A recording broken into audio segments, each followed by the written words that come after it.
Hello students, good afternoon. Welcome back to another video in PCC class. मैं सौरभ राठौर आज आपके लिए लेकर आया हूँ 12th क्लास की फिजिक्स। तो चलिए 12th क्लास की फिजिक्स में लास्ट लेक्चर जो आपकी लगी थी वो हमने थर्ड यूनिट का सेकंड चैप्टर कंप्लीट किया था और फिर जो नेक्स्ट चैप्टर हमने स्टार्ट किया था उसमें लास्ट टॉपिक जो करवाया था आई थिंक लॉरेंज फोर्स। तो चलिए अब इसी टॉपिक को आगे प्रोसीड करते हैं। Let's see, here we go.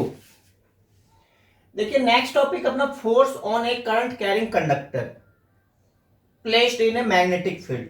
Magnetic field में कंडक्टर को प्लेस्ड करते हैं और इनकी वजह से हमें क्या निकालना, फोर्स निकालना। देखिए एक कंडक्टर P क्यों लिया जिसकी लेंथ है L और इसे यूनिफॉर्म मैग्नेटिक फील्ड B में प्लेस्ड कर दिया और ये x और x एक्सिस के अलोंग इसमें करंट आई जा रही है और जो ये करंट है और मैग्नेटिक फील्ड के साथ जो एंगल सबटेंड है ये थीटा है।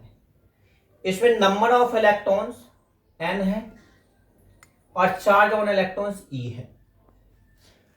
तो इट मींस आप यू कह सकते हैं consider a cylindrical conductor whose length is L are placed in uniform magnetic field and I current are flow along x dash axis and we have to calculate the net force due to free movement of electrons through the conductors. It means let us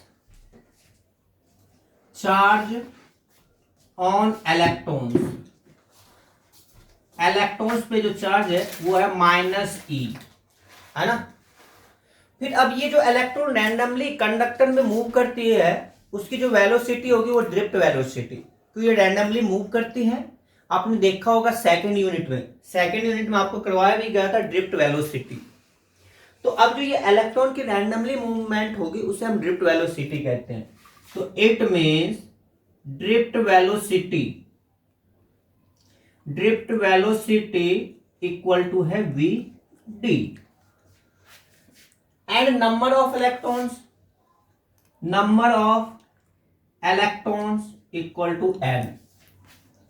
अब ये जो conducting body है इसकी length तो l है और cross sectional area जो है वो है a। तो पर यूनिट वॉल्यूम में जो इलेक्ट्रॉन फ्लो होगी वो क्या होगी, total number of electrons in per unit volume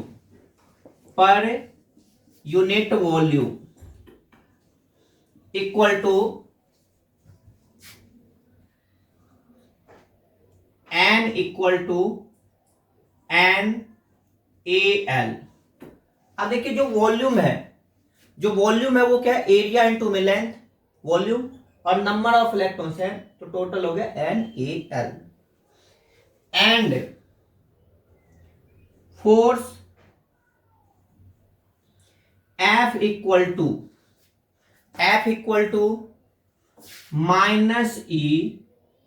vd cross b, Lorentz force magnetic force के टर्म में। तो F equal to -e vd cross b। अब पर यूनिट वॉल्यूम में नेट फोर्स निकालना है तो net force in per unit volume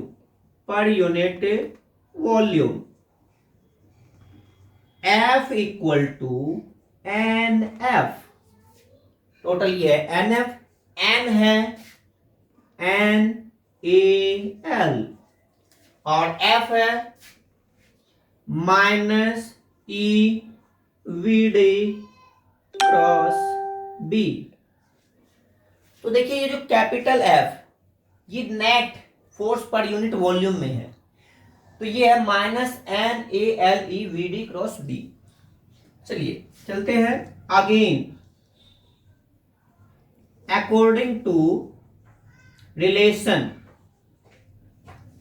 between electric current and drift velocity जो electric current और ड्रिफ्ट वेलोसिटी में जो रिलेशन है वो क्या है, I equal to A N E V D, I equal to A N E V D. चलिए दोनों साइड एल से मल्टीप्लाई करते हैं, I L equal to A L N E V D, है ना। इसे इक्वेशन मान लीजिए 1 और इसे मान लीजिए 2। तो फ्रॉम इक्वेशंस 1 एंड 2, 1 एंड 2 से क्या लिख सकते हैं, देखिए जो I L, A L N E V D, A L N E V D, इनकी जगह तो आपको आई एल रखना होगा। तो ये है F equal to I L cross B, ये है magnetic force on a current carrying conductor placed in uniform magnetic field. अब देखिए जो ये क्रॉस है, इस क्रॉस को हटा के आप क्या लिख सकते हैं, साइन थीटा या कॉस थीटा, साइन थीटा। जैसे कि आपको बताया गया था, क्रॉस को हटा के साइन थीटा और डॉट को हटा के कॉस थीटा। तो इस क्रॉस को हटा के यूं लिखते हैं F equal to B I L sine theta.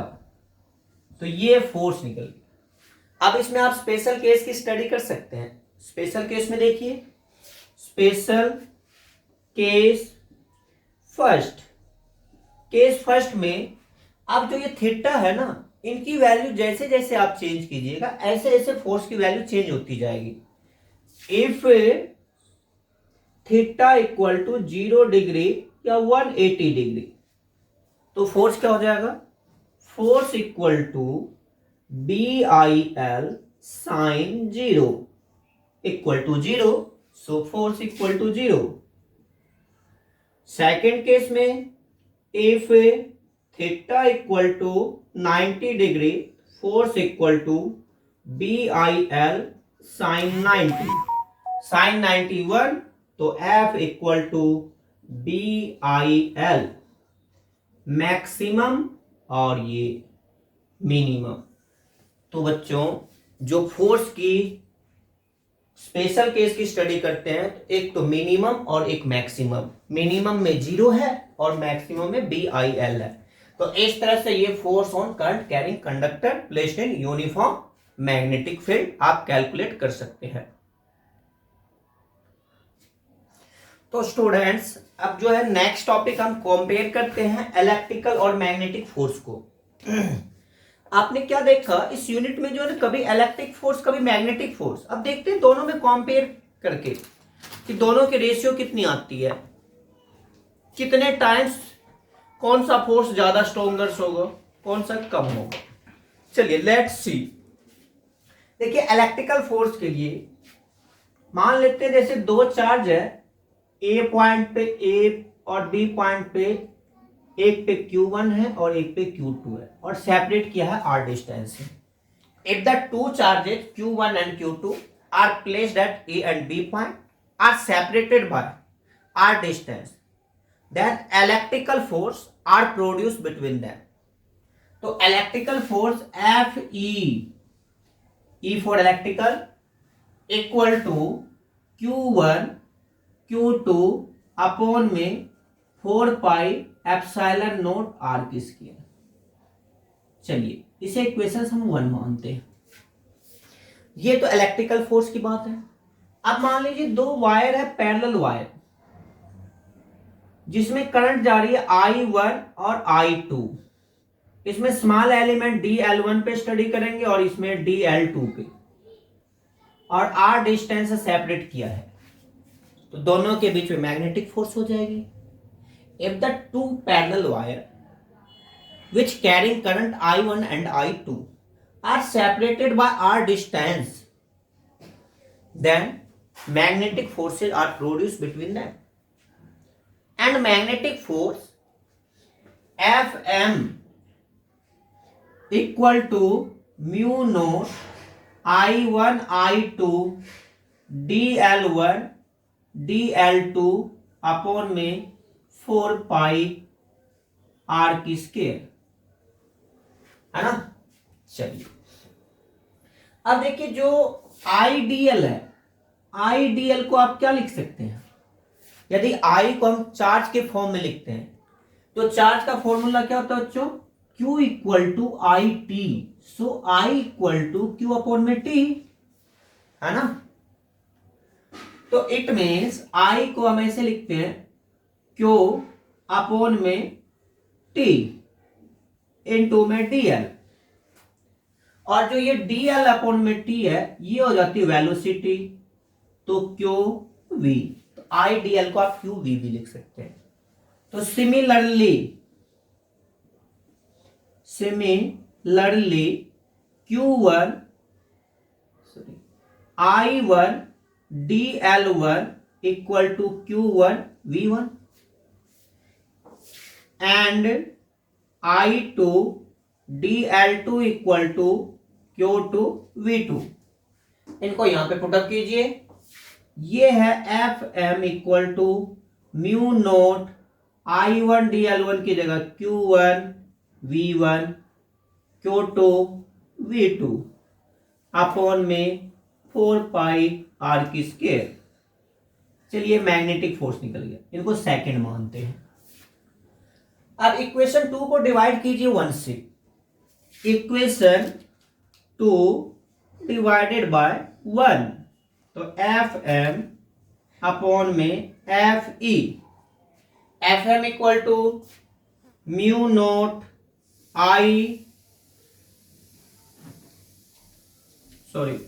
Mu naught Q1 V1 Q2 V2 upon में 4 पाई आर की square, and F equal to 4 pi epsilon naught R की स्क्वायर अपॉन में Q1 Q2। देखिए हमने क्या है, A by B by C by D, A by B into D by C. 4 pi से 4 pi cancel out, Q1 Q2 Q1 Q2, R की square R की square.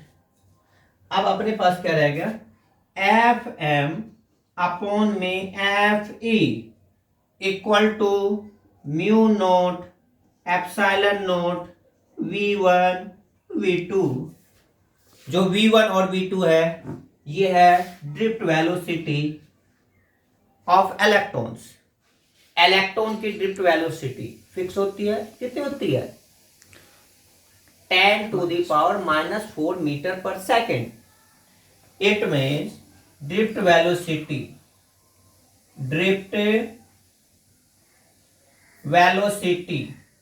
V1 equal to 10 to the power -4 metre second inverse. So V1 V2 equal to 10 to the power -8 metre की square second inverse की square. एक और जो ये V1 V2 है। अब एक और बात याद रखना बच्चों, जो 1 अपॉन में म्यू नोट एप्सिलॉन नोट होता है सी की square. So mu note epsilon naught equal to 1 by C की स्क्वायर और सी की -2।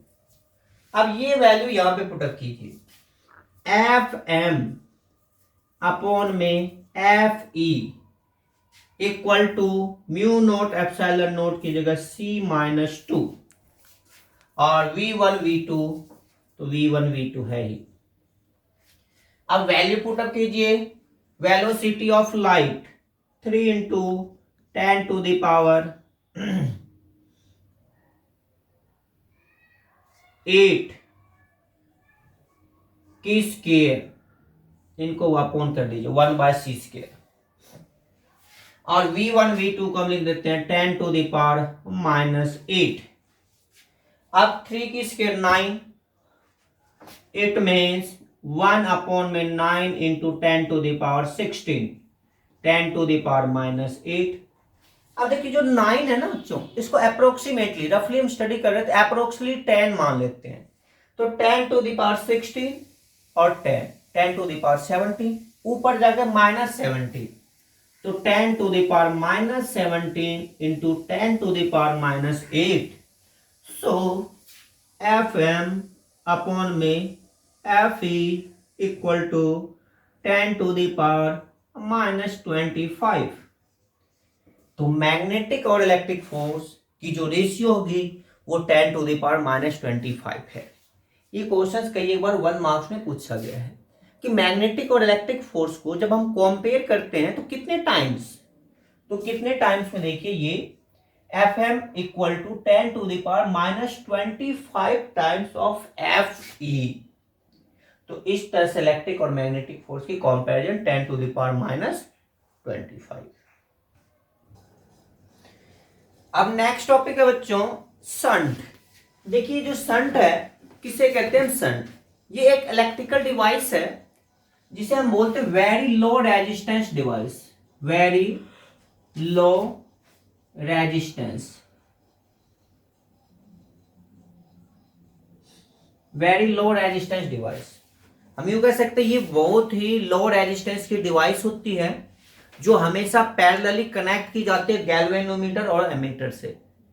It is very low resistance device which is connected in parallel with galvanometer और एमीटर, इट्स कॉल्ड शंट। तो अब देखिए शंट में हमने क्या किया, जैसे ये आई करंट सप्लाई जा रही है, ये low resistance shunt S connect किया और पैरेलली गैल्वेनोमीटर जी कनेक्ट किया। अब जो ये आई करंट है ये ए पॉइंट जंक्शन पॉइंट है, यहां से करंट इधर आई जी और इधर से आई एस, दोनों मिलकर ये फाइनली हो गया आई। तो अब देखिए जो potential difference between A and B के बीच में एस क्या बच्चों? शंट रेजिस्टेंस की शंट, जो शंट की रेजिस्टेंस है वो आर है, गैल्वेनोमीटर की रेजिस्टेंस कैपिटल जी है, और जो गैल्वेनोमीटर के थ्रू करंट जा रही है वो आई जी और शंट के थ्रू जा रही है वो आई एस। तो इट मीन्स ये पोटेंशियल ए पे देखिएगा तो ये है I G equal to I S S, इनको इक्वेशन 1 मानते, ठीक है। अब देखिए एट जंक्शन पॉइंट, एट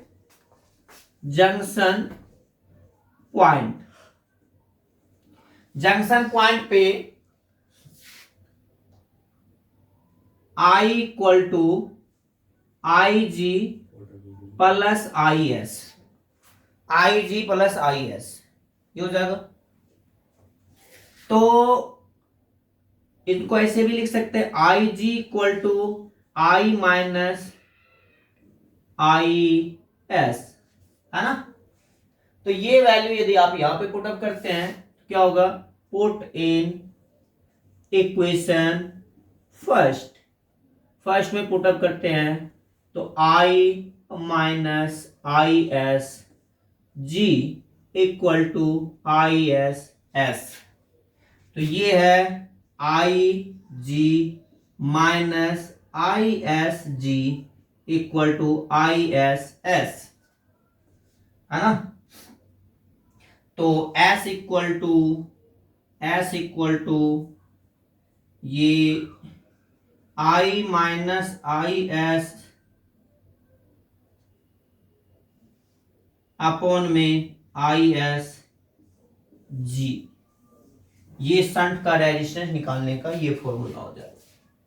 तो देखिए जो शंट है ना ये लो रेजिस्टेंस डिवाइस होती है, इसे क्या किया जाता है वोल्ट मीटर को